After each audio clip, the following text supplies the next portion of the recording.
Hello, I'm Gary Schaefer, Director of Glendale Library Arts and Culture. On behalf of all the public libraries in Los Angeles and Ventura counties, thank you for joining the Southern California Library Cooperative and my library for our first event in the series, Be the Change, Inclusion, Diversity, Equity, and Anti-Racism, slated to run through June 2021. Be the Change events will build collective understanding of systemic racism, elevate the voices and stories of Black, Indigenous, and people of color, and inspire our community to be the change. The series is generously supported by the City of Glendale Arts and Culture Commission, the Niche Academy, and Outlook newspapers. You'll find more Be the Change events and information at glac.info/bethechange. For instance, to accompany this talk, we're currently featuring the online exhibit, Displaced, in our new Reflect Space virtual gallery. It features a visual exploration of the stories on which Stealing Home is based. You can access the gallery via the Be the Change website, as well as information on how you may procure a signed copy of Eric's book from our local bookseller. Tonight, in honor of Hispanic and Latinx Heritage Month, we are pleased to be hosting two amazing authors and journalists in conversation. Eric Nusbaum is a writer and former editor at Vice. His work has appeared in Sports Illustrated, ESPN The Magazine, The Daily Beast, Deadspin, and the Best American Sports Writing Anthology. Gustavo Arellano, in addition to being a columnist for the Los Angeles Times, is a longtime investigative reporter and author of Ask a Mexican and Taco USA, How Mexican Food Conquered America. And now I'll turn the virtual mic over to Eric and Gustavo. Thank you so much, gentlemen. Take it away.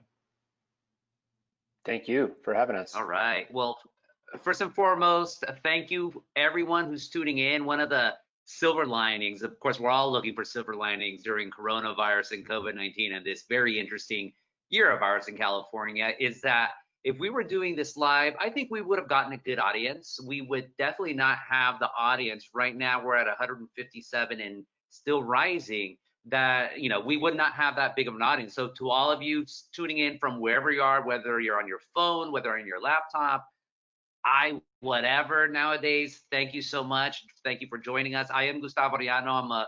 I'm a newly minted columnist for the Los Angeles Times. And as a Southern Californian, of course, I know that one of the original sins of Los Angeles, I'm from Orange County, so I'm not one of the sinners, but one of the original sins of Los Angeles was the, Dodgers Stadium, was the Dodgers coming in. And it's a story that, if you don't know the particulars of it, you know the very broad strokes of it. And, and that's why it makes me really excited to talk to Eric. And of course, I always believe when you talk to authors, you have to shamelessly plug them. So this is his book.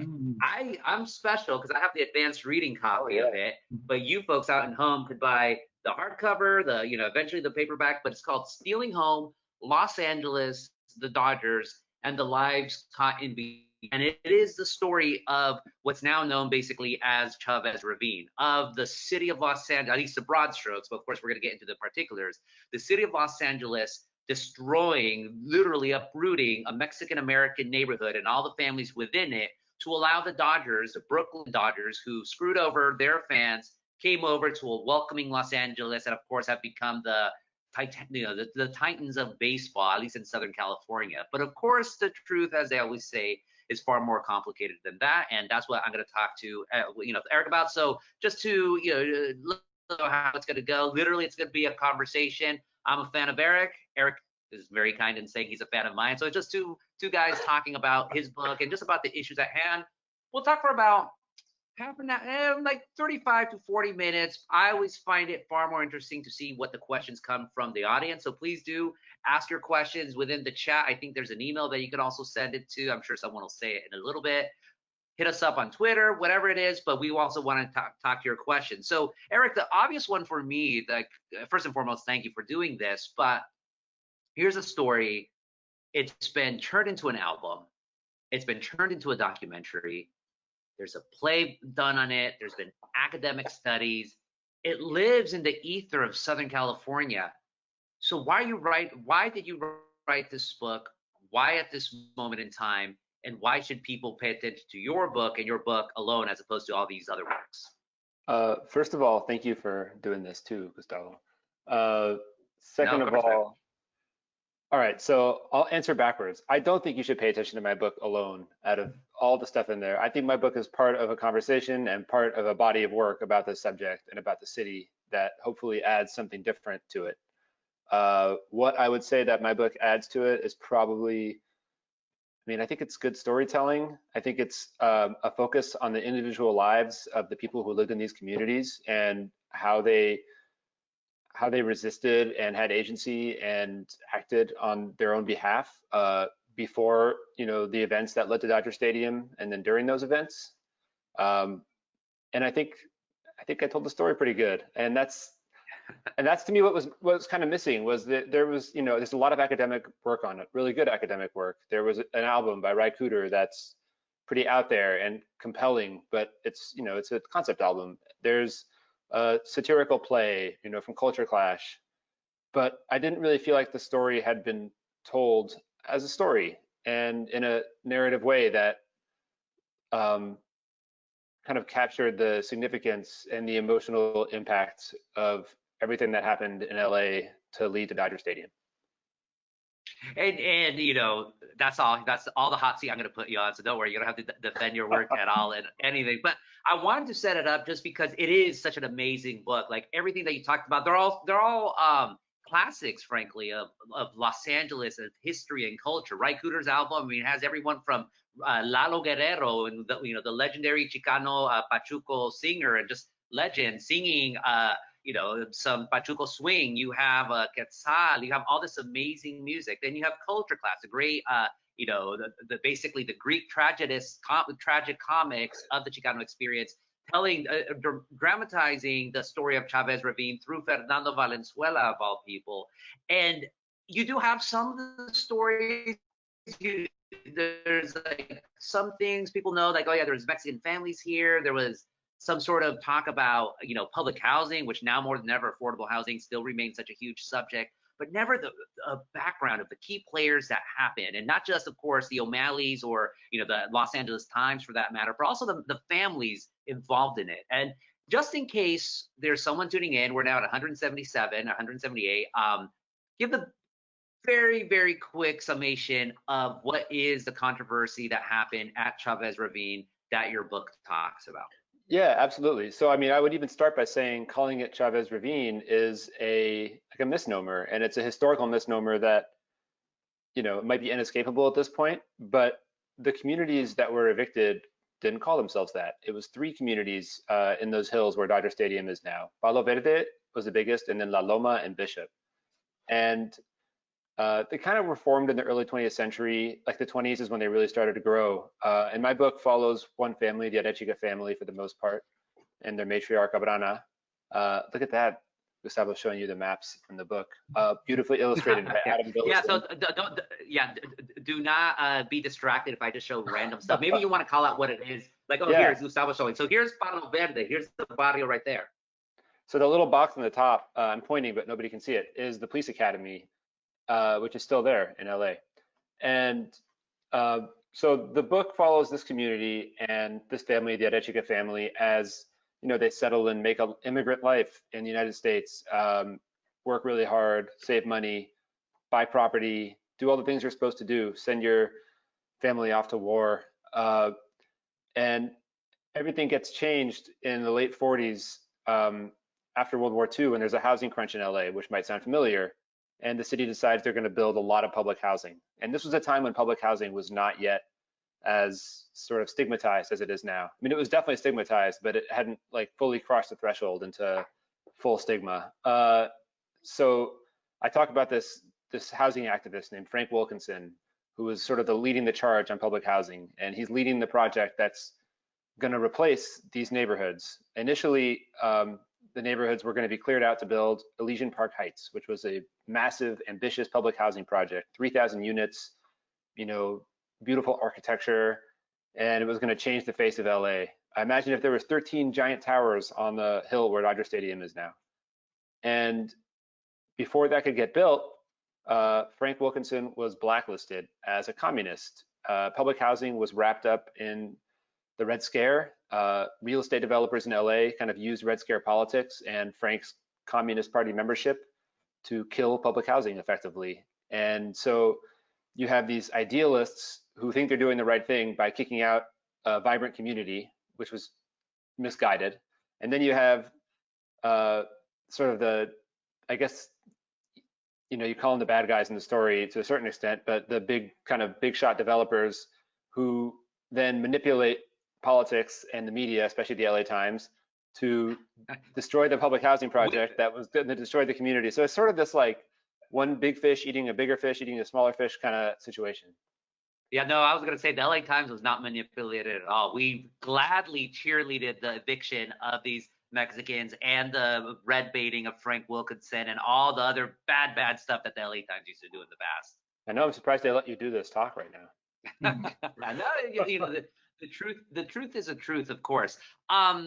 It's interesting that you talk about, public housing, and also you have this shift. So when did those barrios start getting settled by Mexican Americans? What's the history of those three neighborhoods? I mean, going back, to like the 19th century, there was not a lot there in terms of residences. These neighborhoods were inherently limited because there was a lot of industry happening in those areas, but that sort of got shut down in the 1920s, and that's when the neighborhoods really started to blossom. 19-teens is kind of when they started, and then they took off in the 20s and 30s. And really, like in the 40s, right before their destruction, is when they were kind of at their peak and they were vibrant. And you had these like next generations of kids who were living there now, and they were, native born in Los Angeles, and they spoke English, and you could start to see the neighborhoods, I guess, become more American, quote unquote, even though they had been written off repeatedly by the city and underserved by the city, and literally the city built a freeway around them, so they were isolated. I mean, these were neighborhoods that had a lot of heart and had a lot of just hardworking, close-knit people who overcame tough circumstances. Yeah, I've seen it called in the past, again, just referring to all the neighborhoods, Chavez Ravine, as a poor man's paradise. That it might have been, to the rest of the society, it might have been run down barrios or whatnot, but for these people, it was home, and they were very happy in this home. And I also think it's interesting to see the progression. 1940s, of course, you have Mexican Americans going off to fight in World War II, off in Europe and the Pacific Theater. Meanwhile, at home, Mexican Americans are getting beat up during the Zoot Suit riot, are still being discriminated against. They come home and they hope, okay, maybe we're going to be able to have this neighborhood where maybe we're going to be able to make something ourselves. Then the 1950s come, and the city of Los Angeles booming more than ever before. See this neighborhood that before they had neglected, and say, and these are the supposed good guys saying, maybe we could build a better life for you folks there. Yeah. It's a lot of hubris, right? I mean, these were like, the city government didn't do code enforcement, right? They didn't provide bus service. I mean, some of these houses were really nice. If you see houses around Dodger Stadium now, they look like that, Solano Canyon houses. A lot of them, they had phones, they had running water, they had everything you would want, but they kind of had to scrape to get that stuff because the city wasn't providing it. And then the city turns around and says, you're living in a substandard way. Well, of course they could be called that because the city wasn't doing anything to support them. So it was this catch-22. And there was, this movement towards quote unquote urban renewal, where like the progressive things to do was to, sweep people out of their homes and put them in housing projects designed by old white guys who thought they could understand the best way to live. And it was this sort of utopian vision, but it was also very paternalistic and very flawed, in my opinion. And one of the main architects of that was this man, Frank Wilkinson, which you want to talk about one of the, I see him at least, one of the unsung heroes of Los Angeles, or one of the unsung martyrs of Los Angeles. Who was Frank? How did he come to Los Angeles? And, you called him a member of the Communist Party. How did he get into that? And how did he not renounce his views at a time would have been so easy for him to do so? So Frank is, God, he's a story all unto himself. Frank was born in northern Michigan, grew up there and then in Arizona, and then finally his family moved to Beverly Hills when he was a boy. His father was a doctor, but like before being a doctor, his father was a very serious Methodist. He was a religious conservative. He was an anti-vice activist in LA. You're talking about the 20s and 30s at a time when like alcohol and gambling and crime were these huge issues in LA. And so Frank grew up in this house that, you know, you couldn't play cards, you couldn't dance, you know, definitely couldn't drink. And he went to UCLA. He was kind of an all-American type kid, upper middle class, you know, and then he goes to Europe after college to take a tour of first the Holy Land and then Europe, with the idea that he's going to come back and become a Methodist minister. But while he's gone, he sees for the first time in his life poverty, and he renounces his faith and he gets radicalized. Essentially, he became, you know, an atheistic. He wasn't a communist yet, because I don't think he really had the education and understanding to call himself that. But a few years later, by 42, he became a communist, and he gets recruited into the housing movement, and starts his career as a public housing advocate and rises in the ranks of the housing authority. You know, he takes himself very seriously. Frank was like somebody who, he had a huge ego, he had a martyrdom sort of syndrome, and he also was just a very effective organizer, and he did the work. Like, he lived in public housing with his family. He was just all about it. And when in 52 he gets outed at this kind of ordinary hearing as a communist, he doesn't take it lying down. You know, he gives this big speech from the witness stand about, you know, his conscience and how in America you shouldn't be judged by your political party. And then he gets fired, and his wife got fired from her job as a teacher, and his life gets ruined. And with his life, the housing project gets ruined. So a bit about the housing project. Why did Wilkinson, of all the places in Los Angeles, figure this area, this Chavez Ravine, would be the perfect place to do it? How did he approach the families there, if at all? And then how did the families react to his proposal? Okay, so Frank had gone through, he'd literally driven through every block in LA with planners and architects to look for ideal spots. They wanted places that weren't dense, so they wouldn't have to kick out too many people, theoretically. They wanted places that were near where there was work, so, you know, near downtown, not too industrial. You know, there wasn't that many places. By the 50s, LA had grown quite a bit. You know, it hadn't sprawled out the way it has now, but it was starting to. And he saw this land as sort of a perfect spot. He wasn't the only one to see it that way either. And he went and, I mean, say this for Frank Wilkinson, he was not afraid to do the work. He went door to door and he knocked on doors and talked to people. He didn't speak a word of Spanish. He brought people with him to help with that. There's Frank.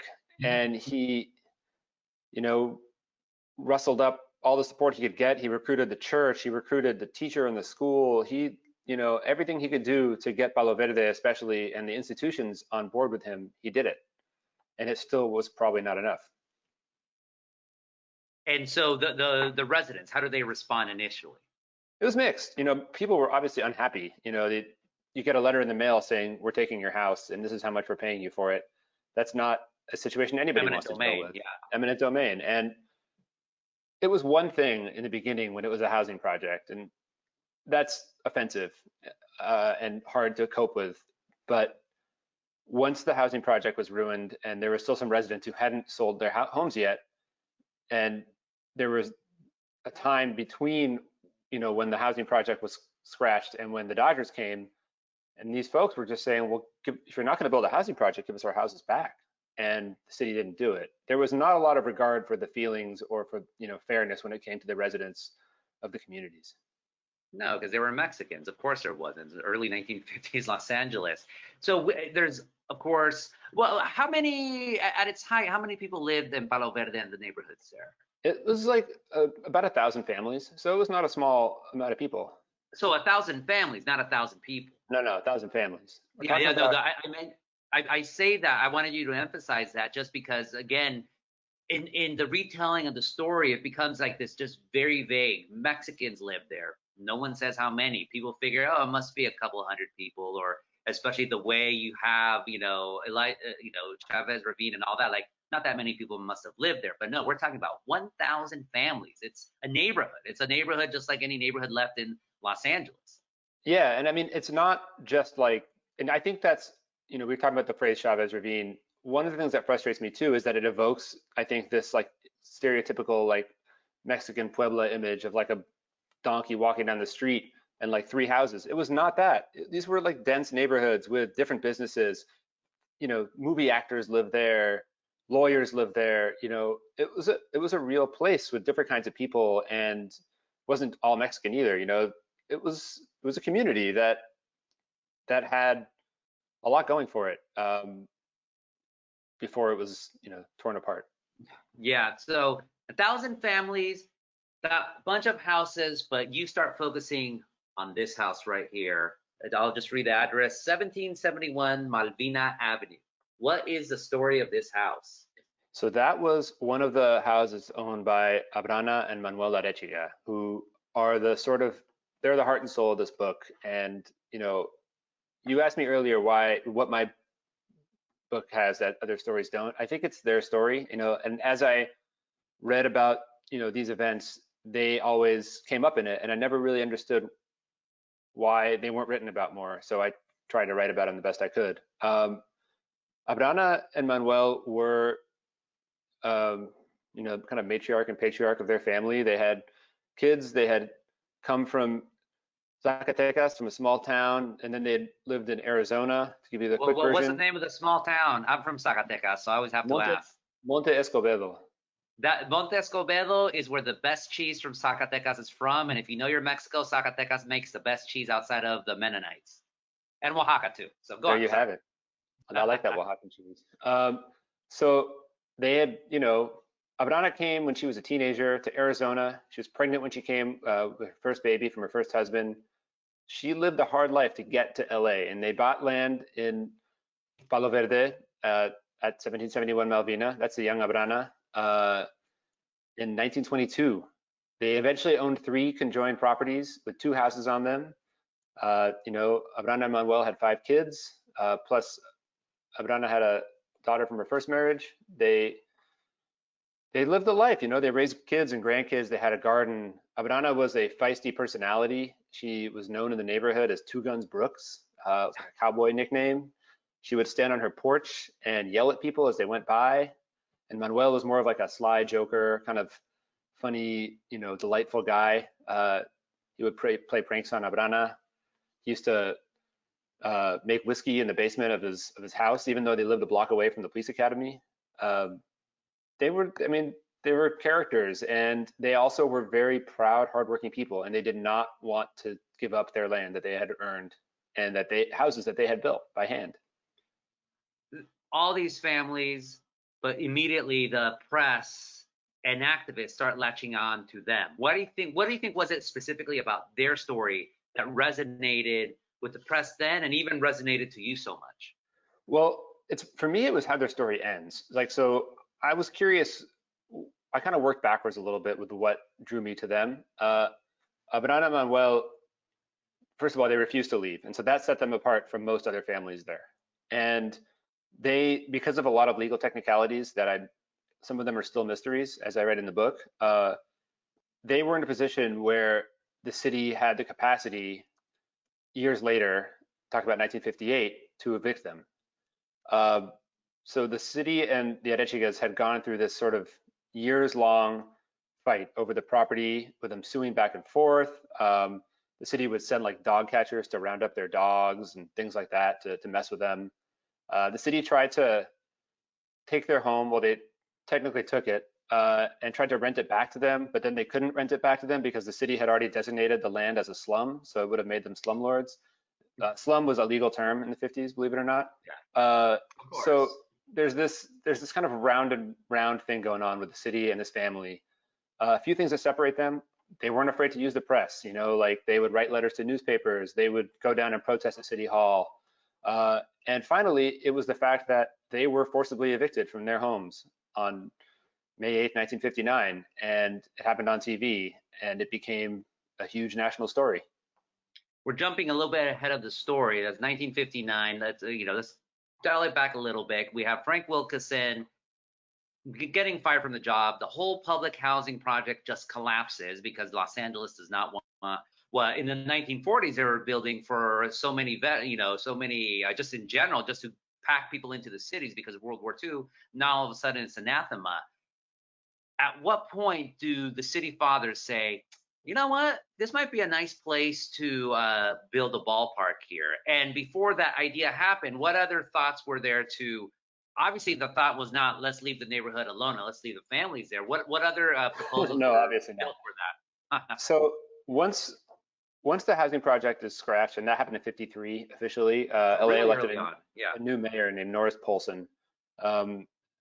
So actually, two people got elected that year in LA that became significant figures in the Dodger Stadium story. One was Norris Polson, and he was sort of a patsy mayor for like the big business interests in LA. Norman Chandler, who was the head of the LA Times and owned the paper, literally like he gave him the dedazo, you'd call it in Mexico. Like he said, you're going to be the next mayor. He picked him, and Polson became the mayor and did his bidding. And one of his assignments was to kill the public housing project. Public housing was bad for home builders. It was bad for property owners like the Chandlers. And another person who got elected that year was a young 23-year-old city councilwoman named Rosalind Wyman. And Roz Wyman was an upstart, and one of her campaign issues was bringing baseball to LA. So there hadn't really yet been, at least that I could find, a conspiracy to put a baseball stadium where Dodger Stadium is now. But these events are starting to line up where LA wanted a major league team, and you have pro-baseball politicians getting elected, and you have anti-housing politicians getting elected at the same time. Although I will say for the record that Roz Wyman was a pro-public housing politician when she got elected.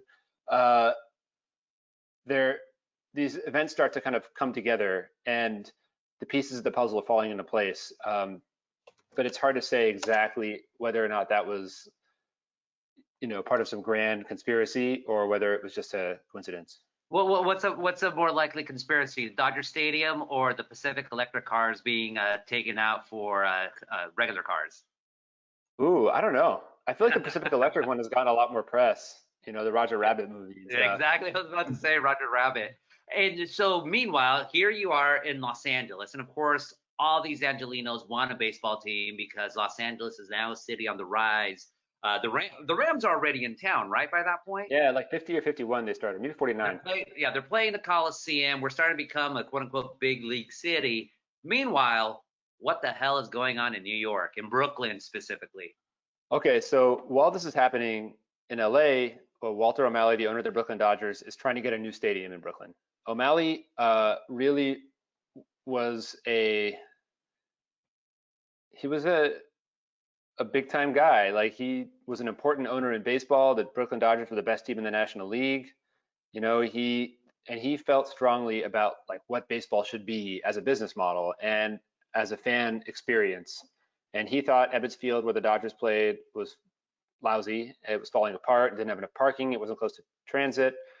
And so he was trying to get Brooklyn to kind of clear a path for him to build a stadium there. And he was running up against a person with an even bigger stature and ego than he had, Robert Moses, who was the head of planning in New York. And they got into this kind of stalemate. And so while that stalemate is happening, LA politicians are in New York whispering in his ear, like, hey, come to LA, Walter. But the thing LA didn't have was a major league stadium, at least not yet. There was a minor league stadium called Wrigley Field that was pretty nice that O'Malley ended up purchasing. South Los Angeles, yeah. South LA. Was it South LA? Yeah. And there was the Coliseum, which is not a baseball stadium, but O'Malley really wanted his own ballpark. He wanted to build a baseball stadium that would sort of become a monument to him and his legacy. And was it true that that Walter O'Malley took a helicopter ride around Chavez Ravine and said, this is where my stadium's going to be?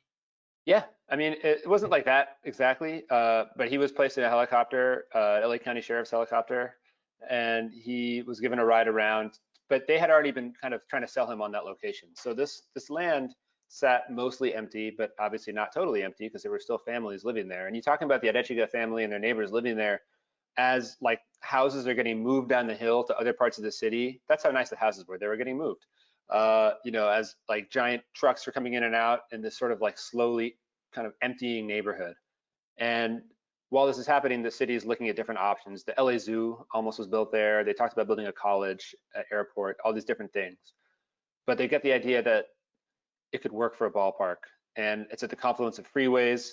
So, people like Rosalind Wyman, people like Edward Roybal, people like Kenneth Hahn, who's a county commissioner at the time, start to work together to recruit Walter O'Malley to come to LA. I was just looking. Roz Wyman, by the way, is still alive. She's not actually that old. She's only 89 years old. I asked to talk to her for the book, but she politely declined. Oh, come on, Roz. I know. You were so out there in the 1950s. You should, it's your legacy at this point. And she's active. And she's a busy lady. No, it's a very interesting career. That's a whole other biography. Maybe that's your next book. So the houses are emptying. The Dodgers finally move in. What was it? 57 when they moved? 58. 58. Yeah. Okay. So 1958. Houses are slowly doing. Now that Echigas are basically left alone. Did they really think they were going to win? Did they really think they were never going to leave Chavez, quote unquote, Chavez Ravine? I don't think they thought they were going to stay, but I think they thought that they should be treated better. Ultimately, it was about pride. So when they were first evicted, with eminent domain, an assessor came to their house and appraised their house as being worth $17,500, or their property, because it was 2 houses on 3 lots. A judge, for some unknown reason, probably racism, overruled that assessment and said that they should get paid out $10,050.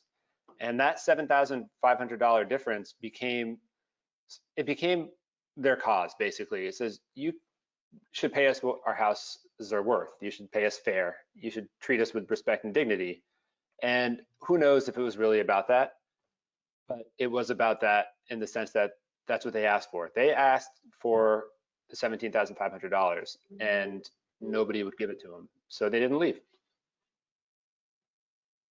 Until they finally did. And here, you have some of this. This is an iconic photo of Los Angeles history. I'm sure at some point all of you folks have seen it, or it's even living in your psyche. Describe what's happening here.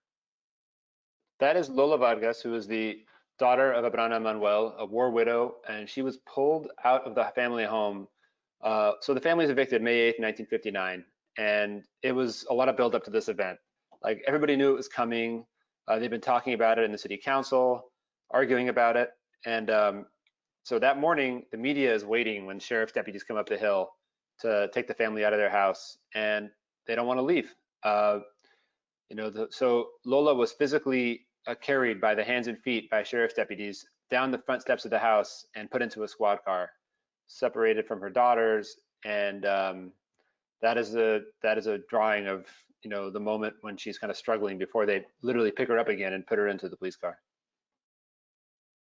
She's a war widow, and this is how Los Angeles is treating war widows. Someone who gave their life for this country. Is absolutely terrible.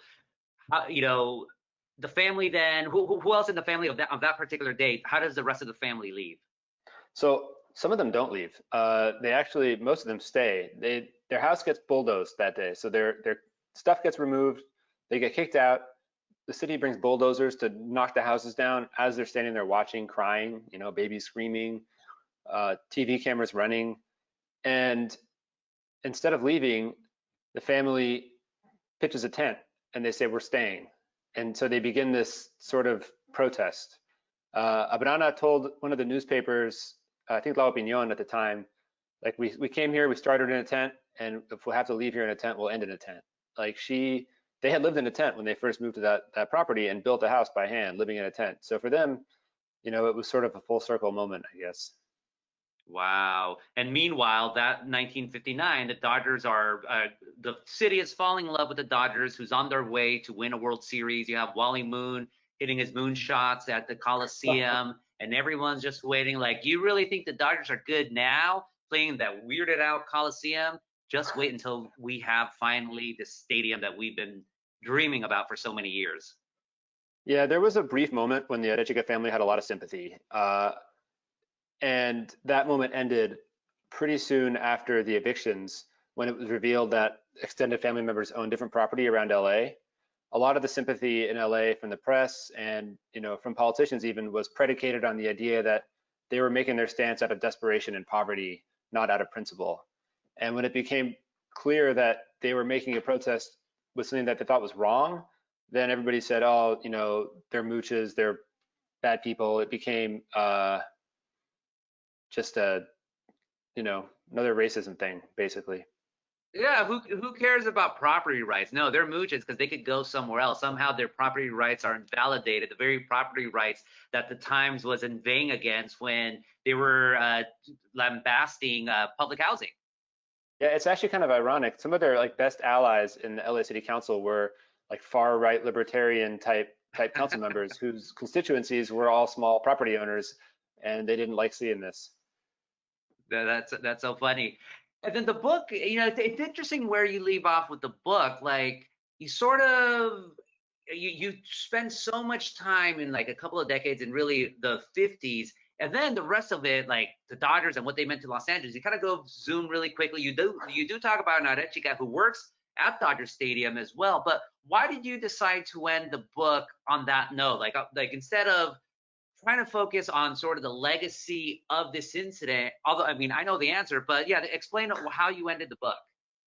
So I ended the book with the opening of Dodger Stadium, basically. To me, that was the end of the communities, and that was the beginning of the new chapter for LA. It felt like the end of the story, this part of the story. Also, there's been a lot of really good stuff written about, the Dodgers and their impact in LA. I didn't really feel like it would add.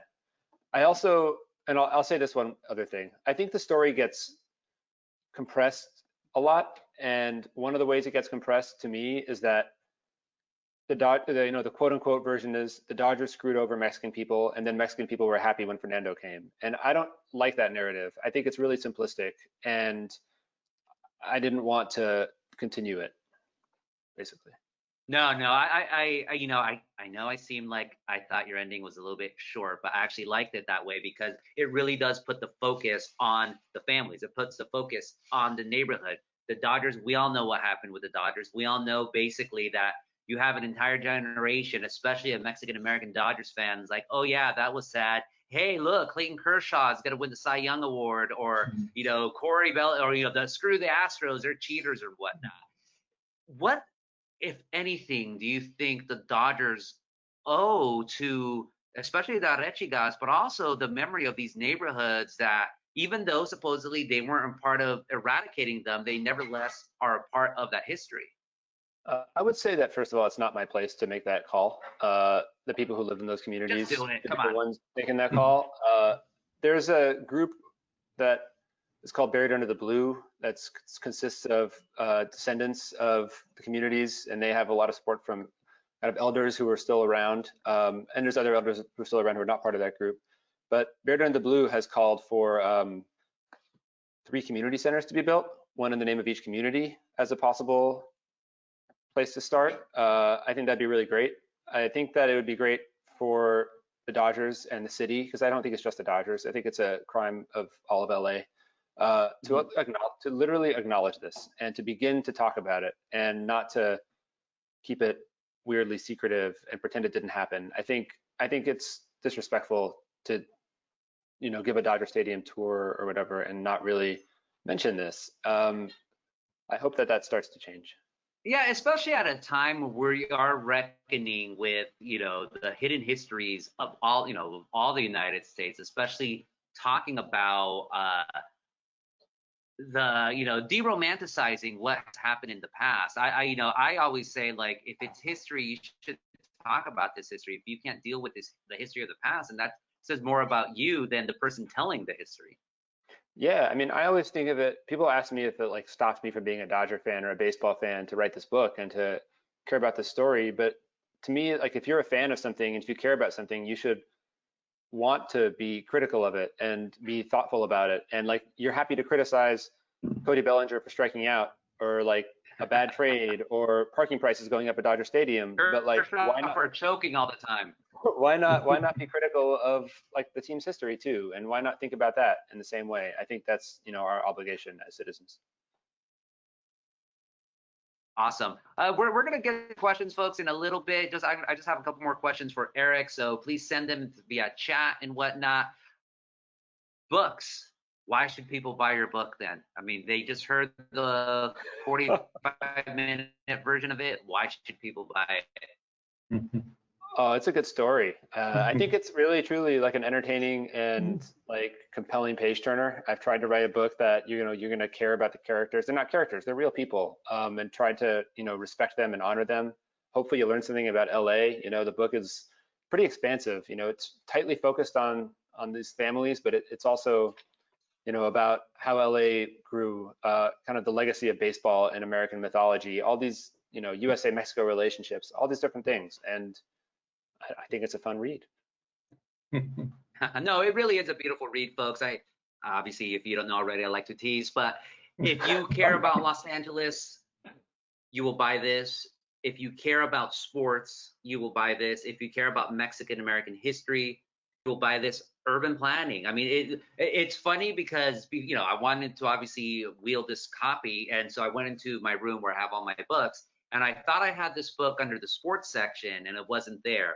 So then I'm like, oh, it must be under my Chicano studies book. And yes, I have all these different sections in my room, even though it's small, and it wasn't there. I ended up finding it in architecture history of all things, because for me at the end, it seems to be architecture / community histories, like not necessarily ethnic histories or the history of a region, but how do you build cities? How do you build communities and whatnot? So I mean, it just touches on so many different areas, and yeah, most importantly, it's a wonderfully told story. You come out just feeling for that Echigas, having some sort of respect for Frank Wilkinson, but also, you know, getting that he's an egoist. And then, you know, you have the O'Malleys and all these other people. And we'll end, and then after this, we'll get to questions on how did you even come to realizing the whole story? I mean, you had an interaction with Wilkinson. Yeah, so Frank was a guest speaker in my high school history class at Culver High in 2002 or 3. I don't remember what year it was, but he came and spoke to our class, and it like blew my mind. And I was, you know, a teenager, but the story stuck with me for years and years and years, and I'd always wanted to write about it. And then the more I read about it and learned about it, the more I wanted to write about it. And it's a book that, you know, obviously it's not my story personally, but it's a story I feel passionately about, and I feel very blessed that like Frank's family would speak to me, and you know, members of the Arechiga family, and that I could, you know, try to do my best to tell it. Yeah, no, totally. Okay, folks, let's get those questions going. I'm going to read something that says not a question, but a good one. It's a comment. So I was born on Bunker Hill, 1952 through eminent domain, 55 CRA, California Redevelopment Association. Sorry about this, folks. My family was relocated to Chavez Ravine, actually across the south side atop the cliffs on Stadium Way, where the small cinder block tiny ticket office is located. Second displacement, eminent domain in preparation for Dodger Stadium, moved to Boyle Heights and eventually moved to Echo Park, where luck will have it. Third, eminent domain for the building of a new library. So yeah, so this is El Vidal.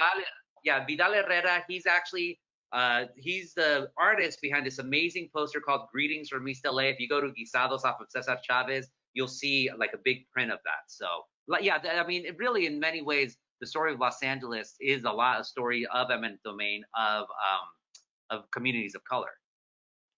Oh man, that's crazy. I have a question here too. Let's see.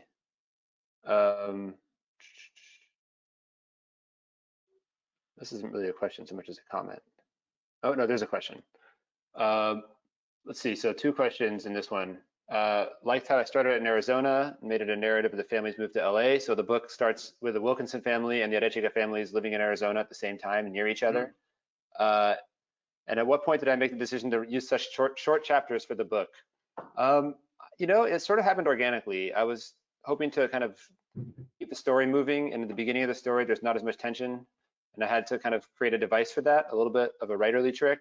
And also, I wanted to kind of have it feel a little bit panoramic, like I was showing different parts of the city and different kind of zooming out into history a little bit. And the short chapters allowed me to do that. Also, the cover is a photo of 2 boys three boys playing baseball in La Loma, which is one of the three neighborhoods. It was taken by Leonard Nadel, who was an official photographer for the Housing Authority, and he was a beautiful photographer. He ended up working for National Geographic and having this great career after working for the Housing Authority as kind of an art and journalistic photographer. And there's a huge archive of his work for the Housing Authority online through the Getty Museum, and it's all free to access online. And what about the beautiful illustrations? Was that your idea to do like these spot illustrations? I'll just show another one right now as you talk about that decision. Here's Manuel Arechiga. So like there's like pointillism, woodcuts almost. Yeah, so one of the things that they don't tell you about becoming an author is that you have to pay for the photos yourself to be in your book.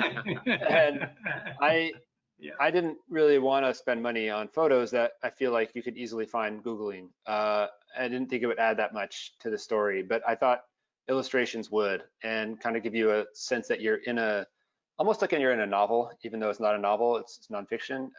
And so I have a good friend, Adam Villison, who's an illustrator who I've worked with a lot over the years, and I asked him to come up with some pictures, and they're amazing. I feel like they add a lot to the book. What I loved about seeing them the first time around is that it turns a story into a fable. It's like a morality play. It reminds me of like 19th century books where you're reading about like the journey of something, and at the end there's going to be some sort of lesson. So I thought it was just so innovative. I mean, again, the illustrations are beautiful, but in terms of really connecting with your book, yeah, if it was just photos, yeah, they'd be great, they'd be powerful, whatever, but they just gave it that extra oomph of emotion and storytelling, frankly. So, okay, let's go to another question. Thank you for that question, everyone, so far. So Vicky says, best book ever. Loved it. So you have a fan here. Thank you, Vicky. So her stuff, born and raised in SoCal, Long Beach, and I had no idea about how Dodger Stadium came to be. I went to the Dodgers in the Coliseum and bought the hardcover immediately. As a Hispanic, I was horrified by what happened and wondered why it wasn't really publicized until fairly recently. I now live 2,100 miles away in Northeast Minnesota. I'm from California to Minnesota, and I will never look at the stadium the same way again. When people do find out about this, at least the full story, especially if they're Dodgers fans, what has been your, what have you found their reactions tend to be? I think people are happy they learned about it for the most part. I mean, if you're a Dodger fan, it's pretty unlikely you're going to stop going to Dodger games and hate the Dodgers suddenly because of this. The Dodgers are a big part of community life in LA. You know, you have friendships and family relationships that are built around the Dodgers.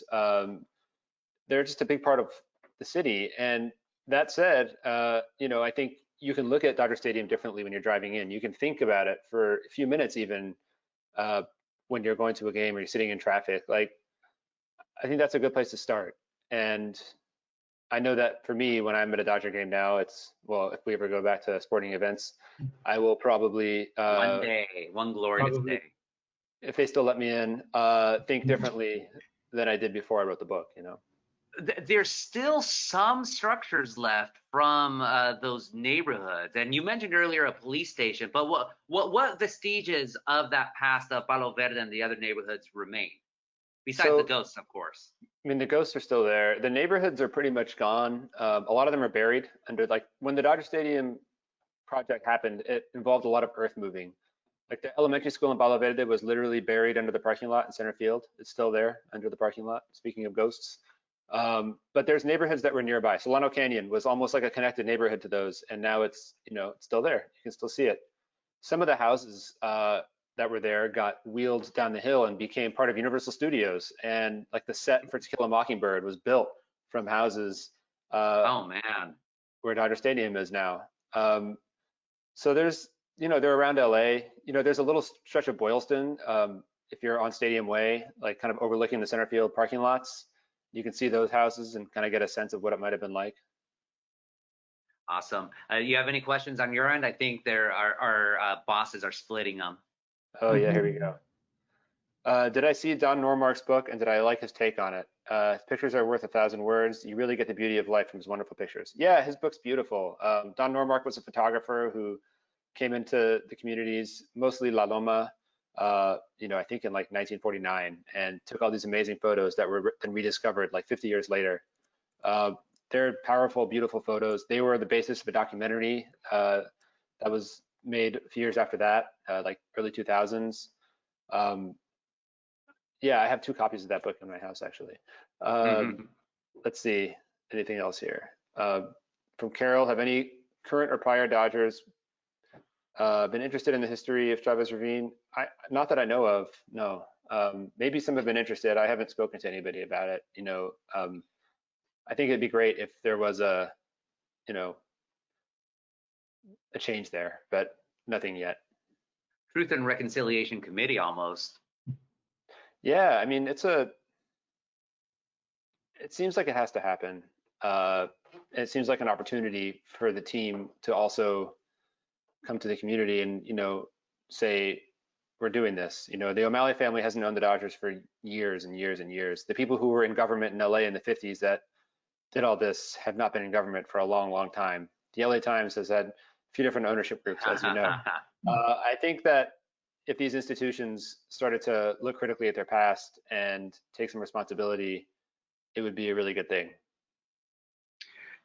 What, you know, given what happened in Dodgers history, or with Dodger Stadium and the Rechicas and all that, has that served as a lesson of sorts to activists or to communities across the country who have been faced with a similar predicament of a municipality saying, get your neighborhood out of the way, we want to build a stadium? I don't think it happens that cut and dry anymore. You have, you know, a sort of slower creep of, you know, developers buying up land privately and then getting city support to build the stadiums, for example.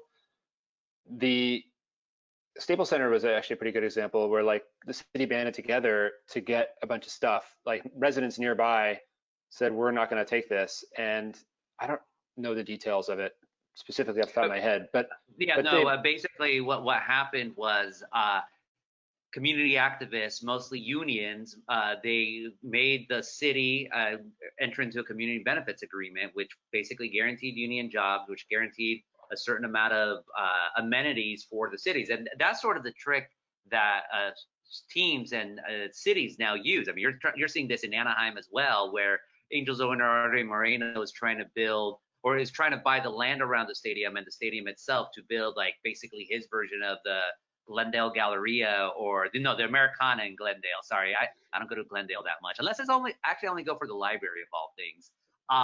So, and that sort of, like, and I think that's ingenious on behalf of these baseball owners, because it's almost like the unions are going to go for their jobs and they're going to try to make something viable, but at the same time, it still eradicates all these communities and still taking all this money from the city as well. So that's what happened to the Staples Center. It just wasn't as onerous or as out there as what happened with Dodger Stadium, but in a way it did clear out communities as well.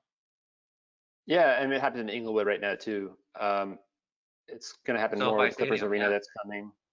It's just the way it is. I mean, power continues to be power in LA, and the people who have it are generally real estate developers, it seems like, and people who donate money to LA City Council members, maybe under the table some of the time. Here's a question. This is a good one. With subject to the old school, is there any way to see the old school under the parking lot? I mean, did they leave it any way to do that? No, it's gone. It's probably buried deep. There's photos of it online though. If you Google Palo Verde Elementary School, like, you know, Dodger Stadium or something like that, you'll find them. It was a beautiful school, Spanish style building.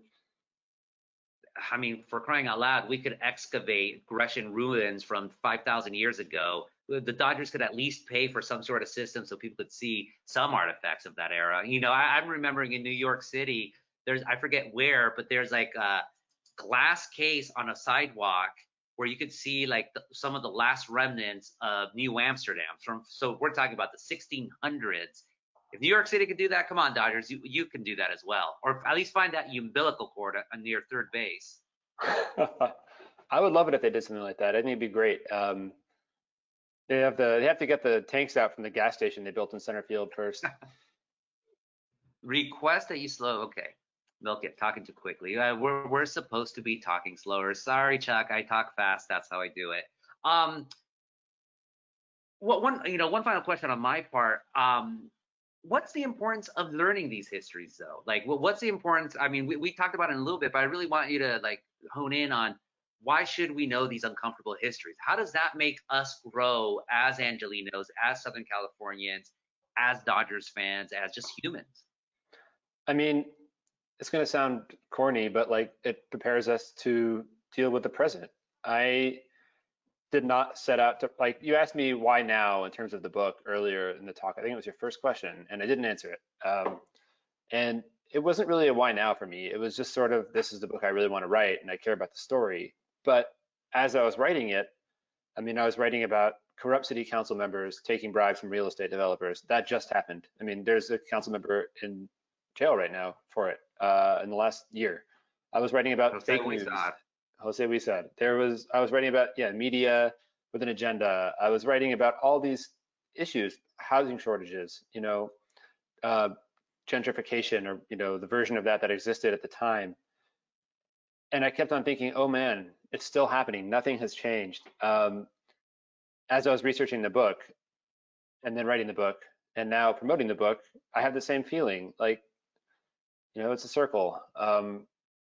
It's good to know these histories because we're still living them, and it wasn't that long ago.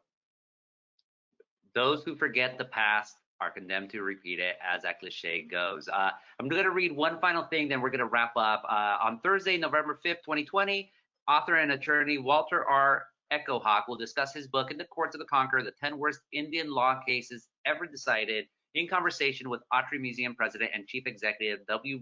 Richard West Jr. And on November 30th, 6:30 p.m., author David Heska Wanbill Wyden, I'm sorry if I mispronounced the name, will discuss his new novel, Winter Count. So all of these amazing programs, this conversation being brought to you by the Glendale Library. Folks, libraries are still the best thing we have in society today. They're so giving, and all of this is free. So if you want to see those events and other ones, please register for these free virtual events at www.glac.info/be the change, or just Google Glendale Library. You can find all those links right there. Any final words, Eric? I see one more question that came up about where I came up with the title Stealing Home. My editor, Ben Adams, came up with the title, so a shout out to Ben for that title. And thank you, yes. And please, pick up the book. You can buy signed copies through the library. There will be a link somewhere, I'm hoping, through Once Upon a Time Books in Montrose. And yeah, I appreciate you watching. And thank you, Gustavo, for taking the time. No, of course. We started with about 178. We're at 178. There's a couple more who came in, a couple more came out. So we held the crowd, Eric. Thank God. Or you did, not me. Thank you so much, all of you, for tuning in. Please do support the Glendale Library. Please do support your libraries. Please buy Eric's book. And please, if you're going to buy it through the Glendale Library, because they get some of the proceeds. Be safe out there. Go Dodgers. And hopefully we'll see each other again soon. So take care, folks. Thank you. Take care. Thank you.